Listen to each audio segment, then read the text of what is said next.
सत्संग का मतलब क्या है? कहीं भी कुछ भी हम धर्म के नाम पर कर लें वो सत्संग नहीं होता। सत्संग की भी एक सीमा, एक मर्यादा है। गांव के बाहर एक झोपड़ी डाल करके कोई व्यक्ति रहता था।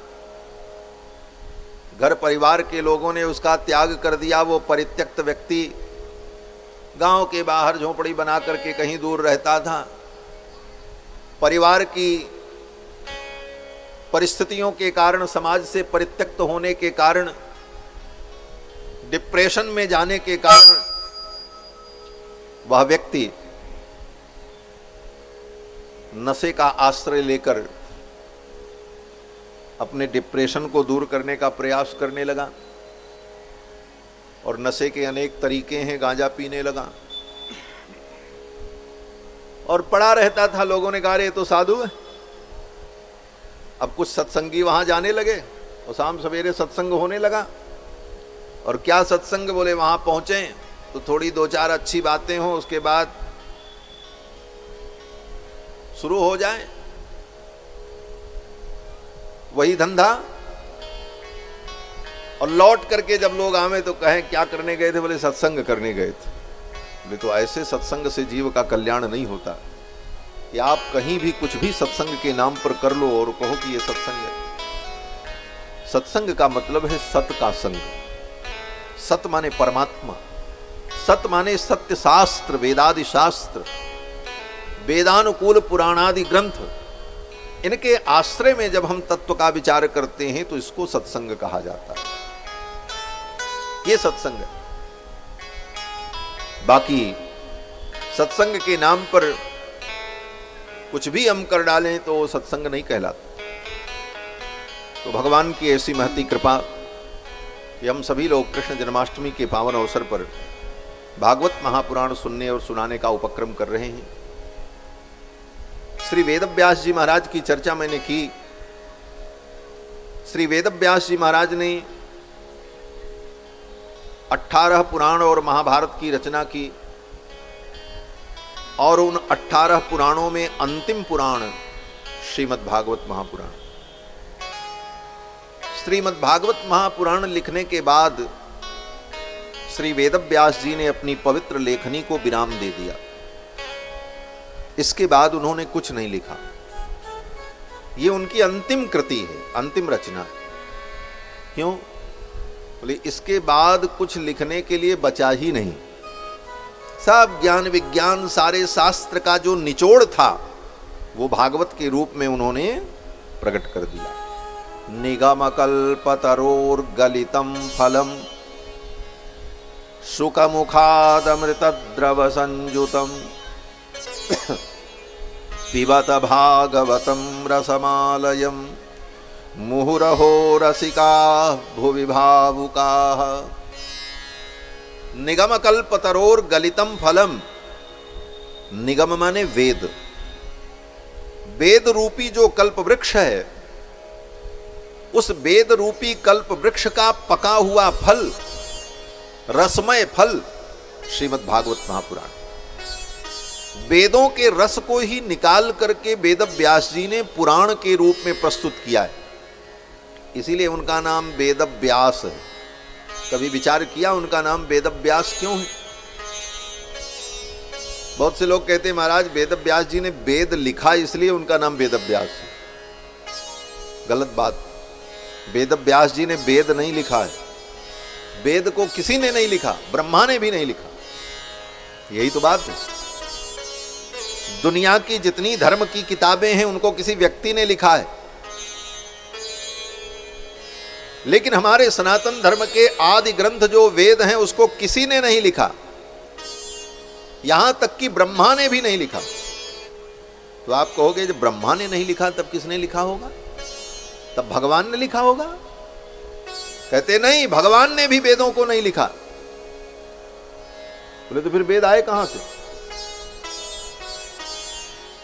तो कहते हैं कि भगवान अनादि हैं और वेद भी अनादि। धर्म का उपदेश देने वाले जो 4 वेद हैं वो अनादि हैं, उसका कोई लेखक नहीं है।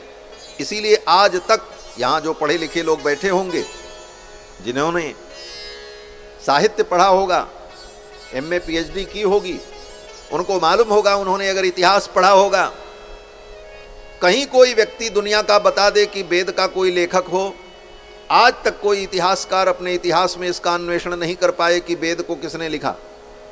कारण क्योंकि वेद का कोई लेखक ही नहीं है। जब से भगवान है तब से वेद है। और कब से है? बोले जब से भगवान है।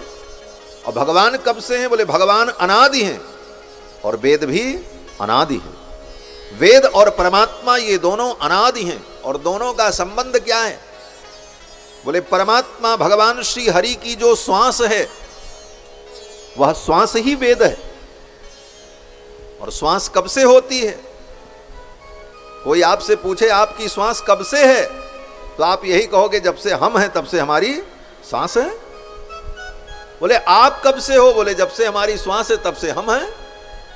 श्वास न रहे तो हम नहीं रहे तो श्वास नहीं। तो जिस तरह श्वास और हमारा संबंध तब से है जब से हम हैं, उसी प्रकार से भगवान की जो श्वास है उसी का नाम वेद है। यस्य निश्वसितम वेदाः, आचार्य सायण लिखते हैं कि परमात्मा का जो श्वास भूत है वो वेद है। और भगवान कब से हैं? बोले भगवान अनादि हैं, इसलिए भगवान की श्वास रूपी वेद भी अनादि और नित्य है।